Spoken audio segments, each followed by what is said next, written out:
कौन है? एक अजीब सी आवाज ने बिस्तर पर सोई गुंजन को झकझोर कर रख दिया। गुंजन हिम्मत बटोर कर खिड़की के पास गई। उसने धीरे से खिड़की खोलकर देखा, पर बाहर कोई नहीं था। लेकिन जैसे ही वो खिड़की बंद करने लगती है, उसे आंगन में कोई काली परछाई दिखी। कौन है वहां? ये कैसी आवाज है? गुंजन को अब हल्का हल्का डर लगने लगा और वो खिड़की से पीछे हटने लगती है।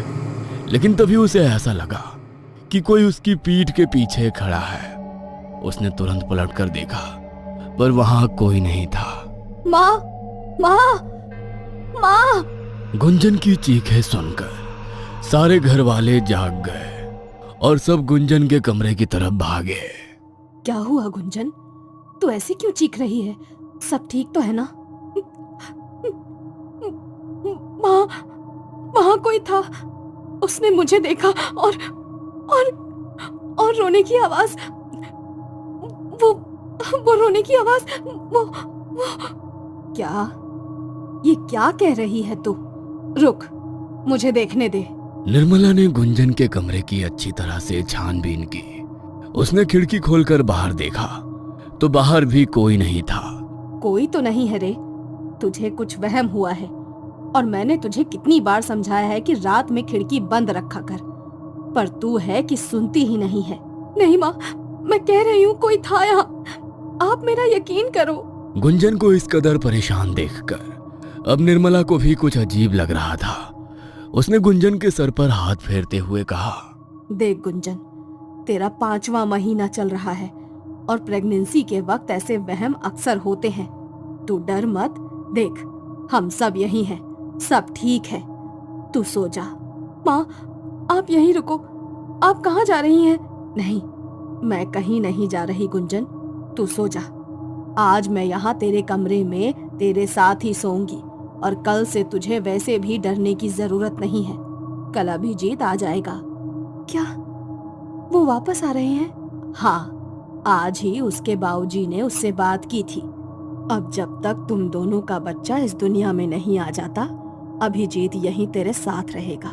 निर्मला की बातों ने अब गुंजन को तसल्ली दे दी थी, क्योंकि पिछले 5 महीनों में अभिजीत मुश्किल से 4 बार उससे मिलने आया था। और अब जैसे जैसे वक्त गुजर रहा था, गुंजन को अभिजीत की सबसे ज्यादा जरूरत थी। पर काम के चलते अभिजीत को वक्त ही इतना नहीं मिलता कि वो घर आ सके। पर अब गुंजन ने सुना कि अभिजीत घर आ रहा है, तब उसकी जान में जान आई। अगले दिन सुबह से ही गुंजन दरवाजे पर टकटकी लगाए अभिजीत की राह देख रही थी। गुंजन, अंदर आ जा, बाहर बहुत ठंड है। अभिजीत को आने में वक्त है अभी। नहीं माँ, मैं यहीं रहकर उनका इंतजार करूंगी। निर्मला ने मुस्कुराते हुए अपने पति की तरफ देखकर कहा, आप ही कुछ कहिए इसे, मेरी तो सुनती ही नहीं है। पागलों की तरह दरवाजे के पास बैठकर उसका इंतजार कर रही है। सब आपस में बातें कर ही रहे थे कि तभी किसी ने दरवाजा खटखटाया। अरे देखो कौन है, लगता है अभिजीत आया है। गुंजन ने जैसे ही अभिजीत को देखा, वो भागकर उसके पास गई और उसके गले लगकर रोने लगी। अरे पगली, अब तो रो क्यों रही है? अब तो मैं आ गया हूं ना, देख। अरे लल्ला, सुबह से तेरी राह देख रही है, ना कुछ खाया है ना पिया है। अब तू ही समझा इसे। ठीक है माँ, अब मैं आ गया हूं ना, अब सब संभाल लूंगा। अभिजीत के आने के बाद से ही गुंजन के चेहरे पर मुस्कुराहट आ गई थी। अब उसे बीती रात के बारे में कुछ भी याद नहीं था।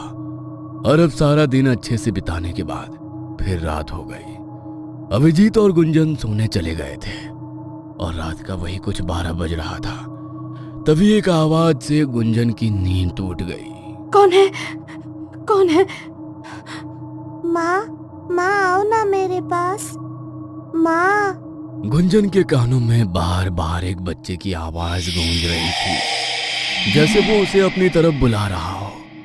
थोड़ी देर बाद ही गुंजन को एक परछाई दिखी और वो उसके पीछे पीछे चल दी। उस वक्त गुंजन अपने होश में नहीं थी। वो पागलों की तरह उस परछाई के पीछे चल रही थी और चलते चलते वह घर के आंगन में पहुंच गई। तभी उसका भ्रम टूटा और उसकी आंखों के सामने जो था उसे देखकर उसकी चीख निकल गई। बचाओ, बचाओ, ये लाल कदमों के निशान, ये खून।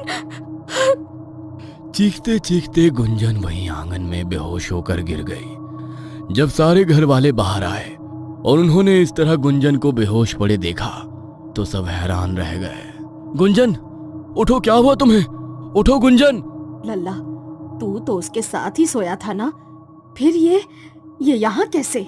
मुझे नहीं मालूम माँ, गुंजन बाहर कब आई? मैं तो सोया हुआ था। अब छोड़िए ये सब, पहले इसको अंदर ले चलते हैं।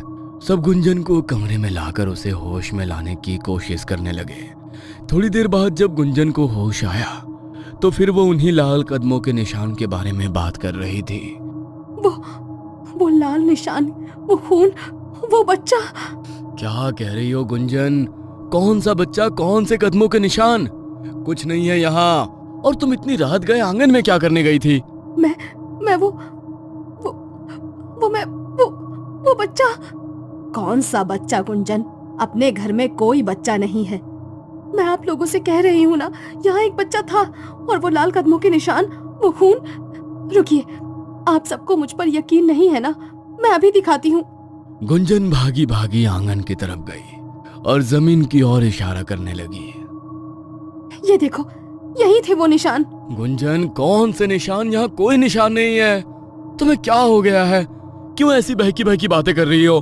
गुंजन ने देखा कि कोई उसकी बातों पर यकीन नहीं कर रहा है। वो चीख चीख के रोने लगी। आप सबको लग रहा है कि मैं झूठ बोल रही हूँ। माँ, आप तो मेरा यकीन करो, वो बच्चा यही था और वो निशान भी। बेटा, ऐसा नहीं है कि हम तुझ पर यकीन नहीं कर रहे, पर बेटा यकीन करने के लिए कुछ होना तो चाहिए। तो खुद देख, यहाँ कोई निशान नहीं है, कोई बच्चा नहीं है। मेरी बात मान, तुझे आराम की जरूरत है। आजा, सो जा चलकर। नहीं, मुझे कहीं नहीं जाना। जब तक आप लोग मेरी बात नहीं मान लेते, मुझे कहीं नहीं जाना। ये क्या पागलपन है गुंजन? बच्चों जैसी जिद मत करो और चलो यहाँ से। सब गुंजन को अंदर ले जाने की कोशिश कर ही रहे थे, तभी अचानक उसके पेट में तेज दर्द होने लगा। 5 महीने की प्रेग्नेंट गुंजन का पेट अब अच्छा खासा फूल गया था और समझ में भी आने लगा था। अचानक गुंजन को महसूस होने लगा जैसे उसके पेट में कोई हलचल हो रही हो।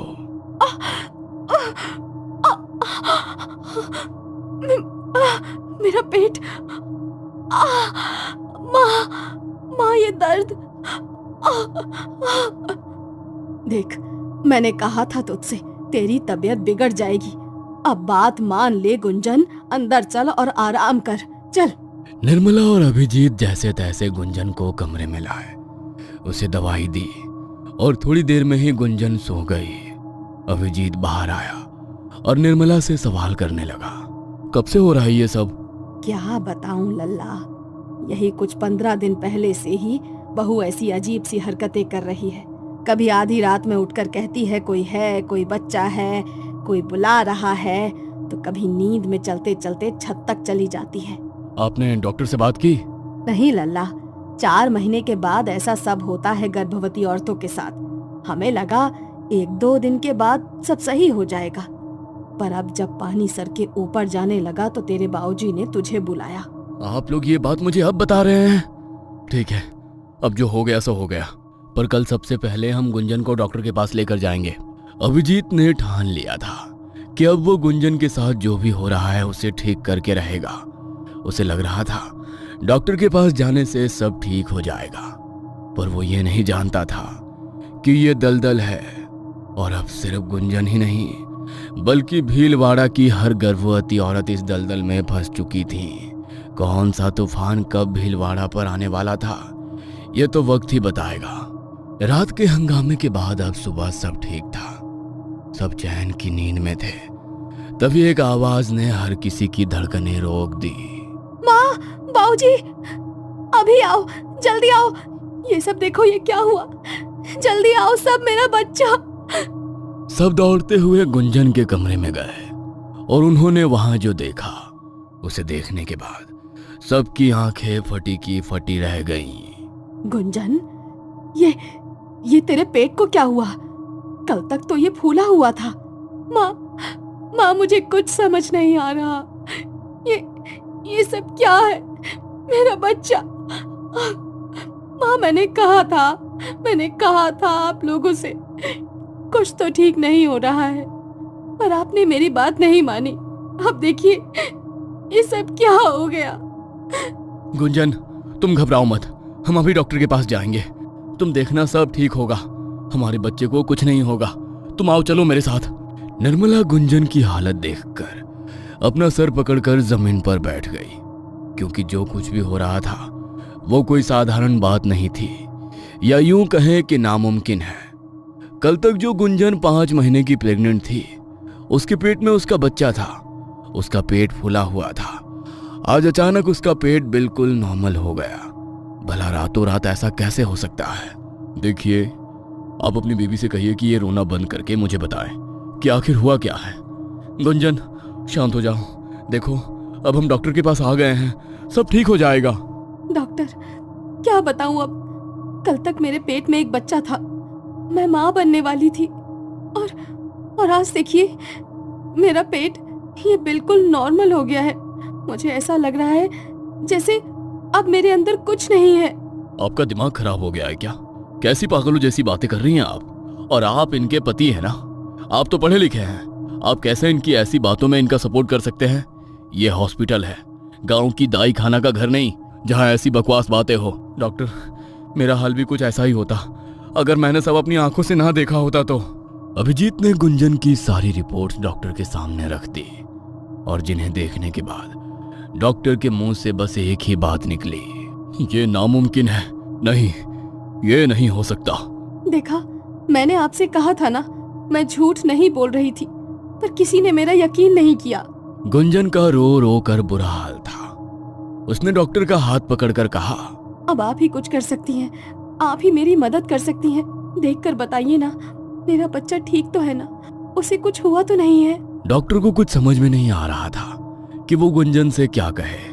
उन्होंने अपने पूरे करियर में ऐसा कोई केस ना तो कभी देखा था और ना ही सुना था, पर फिर भी उन्होंने अपनी और गुंजन की तसल्ली के लिए उसके लिए कुछ टेस्ट करना सही समझा। डॉक्टर ने अभिजीत की तरफ देखा और कहा, देखिए, हम अभी इनके कुछ टेस्ट करने जा रहे हैं, हो सकता है उससे कुछ पता चल सके। आपको जो करना है करिए, बस एक बार ये बता दीजिए, मेरा बच्चा और गुंजन तो बिल्कुल ठीक है ना? उन्हें तो कुछ नहीं हुआ है ना? डॉक्टर ने गुंजन का अल्ट्रासाउंड किया, और उसकी रिपोर्ट देखने के बाद उनकी ये समझ में नहीं आ रहा था कि वो अभिजीत और गुंजन को क्या जवाब दे। और तब तक निर्मला और अभिजीत के बाबूजी भी हॉस्पिटल आ गए थे। क्या हुआ लल्ला? डॉक्टर क्या बोली? सब ठीक तो है ना? माँ, वो अभी कुछ टेस्ट करने के लिए गुंजन को अंदर लेकर गए हैं, उसके बाद ही कुछ मालूम चलेगा। मुझे तो लग रहा है ये कहीं कोई प्रेत पिशाच का चक्कर तो नहीं। हमें बहू को किसी भगत के पास ले जाना चाहिए। माँ प्लीज, अब आप मत शुरू हो जाइए। कैसी बेवकूफ़ी भरी बातें कर रही हैं आप। बाबूजी, आप ही समझाइए ना इन्हें। भगवान के लिए अब तुम चुप हो जाओ, वैसे भी कम मुसीबत नहीं है। सब आपस में बातें कर ही रहे थे कि तभी डॉक्टर अंदर से गुंजन को साथ लेकर आया। डॉक्टर को देखते ही वो तीनों उनकी तरफ चले गए। कुछ पता चला डॉक्टर? सब ठीक है ना? बताइए ना, बहू और उसका बच्चा ठीक तो है ना? देखिए, अब जो बात मैं आपसे कहने जा रहा हूँ उसे सुनने के लिए शायद आप में से कोई तैयार नहीं है, और ना ही मैं था, पर अब यही सच है।